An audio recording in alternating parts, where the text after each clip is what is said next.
కొల్లి రవీంద్ర గారికి, జిల్లా అధ్యక్షులు పంకల్ నారాయణ గారికి, కోర్ట్ కార్పొరేషన్ చైర్మన్ వీరంకి గురుమూర్తి గారికి, అలాగే ఎంఏ ప్రసాద్ గారికి, నారాయణ ప్రసాద్ గారికి, నేరేపాలెం విజయ్ కుమార్ గారికి, సురేంద్ర గారికి, బీజేపీ అధ్యక్షులు వర్ల చాణక్య గారికి, గణేష్ గారికి, ప్రవీణ్ గారికి, అలాగే ఎన్డీఏ కుటుంబ నాయకులందరికీ, కార్యకర్తలకి పేరు పేరున నమస్కారాలు.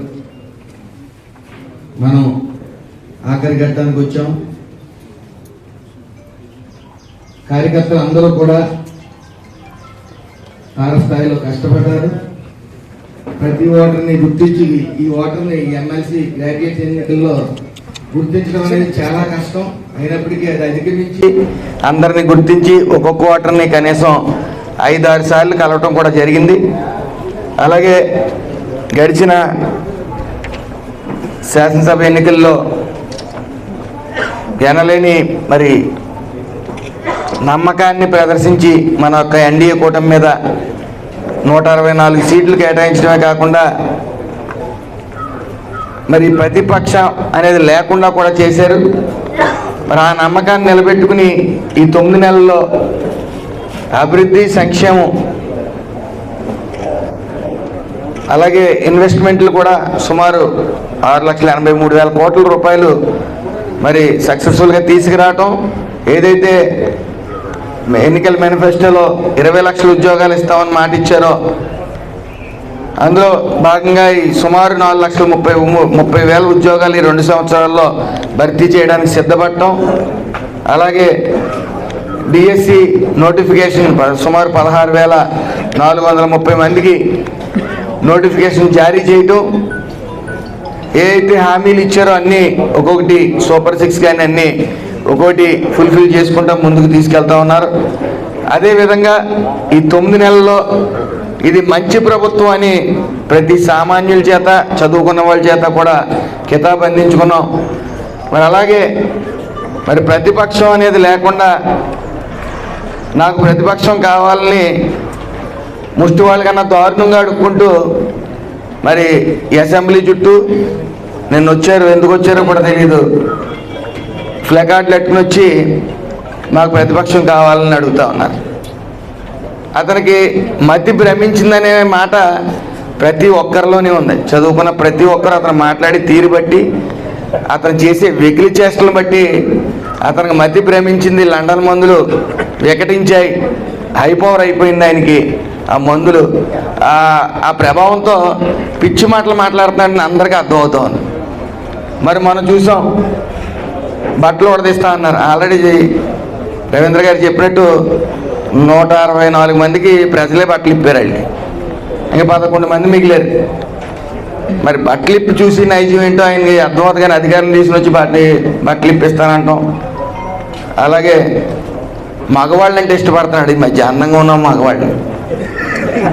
మరి ఇవన్నీ కూడా అతను స్వభావం తేడా వచ్చింది. అతనికి మానసికంగా ఇబ్బంది పడుతున్నాడు, అది క్లియర్గా అందరికీ అర్థమవుతూ ఉంది. ఏదేమన్నప్పటికీ ఓటమిని జీర్ణించుకోలేని వ్యక్తి అతను. విమర్శల్ని ఒక్కొక్కసారి మనం స్వీకరించవలసిన పరిస్థితి ఉంటుంది మన పనితీరు గురించి. మరి అలాంటి విమర్శలు కూడా స్వీకరించలేడు, ఓటమి జీర్ణించుకోలేడు.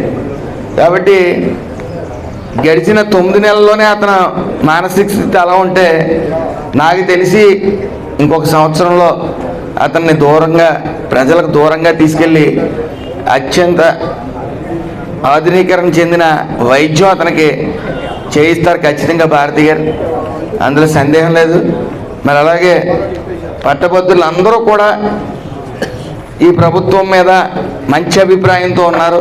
ఎక్కడికి వెళ్ళినా సరే, మరి మొన్న మీటింగ్లో కూడా ప్రగతి ఇన్స్టిట్యూట్స్లో అవనగడ్డలో మీటింగ్ పెట్టినప్పుడు అక్కడ స్టూడెంట్స్కి కూడా, గ్రాడ్యుయేట్స్ కూడా మైక్ అందించడం జరిగింది. అందులో క్లియర్గా వాళ్ళకున్న అవగాహన, మేము అనుకున్న దాని మీద కన్నా ఈ ప్రభుత్వం అన్ని వర్గాల జనాల్ని సమానంగా చూస్తుంది, మంచిగా చూస్తుందనే అభిప్రాయం. అలాగే గత 5 సంవత్సరాల్లో అసలు నోటిఫికేషన్ అనేది లేదు. మరి ప్రగతి లాంటి గొప్ప ఇన్స్టిట్యూట్ రాష్ట్రంలో నలుమూలల నుంచి వచ్చి స్టూడెంట్స్ కూడా మొత్తం ఖాళీ అయిపోయింది. ఒకసారి చంద్రబాబు నాయుడు గారు ఉన్నప్పుడు మరి సుమారు 60,000 మంది స్టూడెంట్స్తో నడిపిన ఆ సంస్థ మరి ఈ రోజున ఖాళీగా ఉండటం జరిగింది అని వాళ్ళ బాధను వ్యక్తం చేయడం జరిగింది.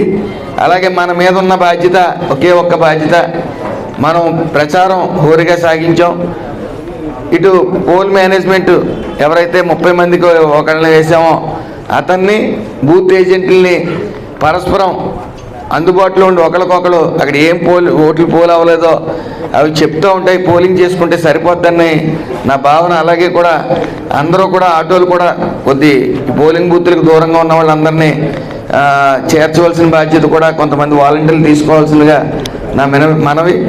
ఏదేమైనప్పటికీ పోలింగ్ చేసుకుంటే సరిపోద్దని నా భావన. అలాగే కూడా అందరూ కూడా ఆటోలు కూడా కొద్ది పోలింగ్ బూత్లకు దూరంగా ఉన్న వాళ్ళందరినీ చేర్చవలసిన బాధ్యత కూడా కొంతమంది వాలంటీర్లు తీసుకోవాల్సిందిగా నా మనవి. ఏదేమైనప్పటికీ ఇక్కడ మ్యాక్సిమం నారాయణ గారు కానీ రవీంద్ర గారు కానీ ఫుల్గా మానిటరింగ్ చేసి కార్యకర్తలు, నాయకులు, అబ్జర్వర్లు అందరూ కూడా పర్యవేక్షణలో మన సక్సెస్ఫుల్గా ప్రచారం అనేది తారస్థాయిలో చేశాం. కాబట్టి మనం పోలింగ్ చేయించుకోవాల్సిన బాధ్యత ఒకటే చూసుకుంటే ఇంక మనకి ఎంతో సమయం లేదు. ఆ పోలింగ్ చేయించుకుంటే పోలింగ్ అయిన 93%తో ఎలాగైతే గెలిచామో గతంలో, పోలింగ్ అయిన దాంట్లో 93% ఓట్లు మనం ఖచ్చితంగా కైవసం చేసుకుంటామని పూర్తి నమ్మకంతో మరొకసారి మీ అందరికీ కూడా సమయం ఇంకా మనకి 48 గంటల లోపే ఉంది. కాబట్టి ప్రచారం ఆపి మనం ఓట్లు ఎలా వేయించుకోవాలి, దూరం ఉన్న వాళ్ళని ఎలా తెచ్చుకోవాలి, వాళ్ళ చేత ఓట్లు ఏదైతే నాన్ పోలింగ్ ఓటు ఉందో అది బూత్ నుంచి బయటికి రాగానే వాళ్ళని తీసుకెళ్ళి పోల్ చేయించే విధంగా మన ప్రణాళిక సిద్ధం చేసుకోవాలని కోరుకుంటూ అందరికీ మరొకసారి నా నమస్కారం.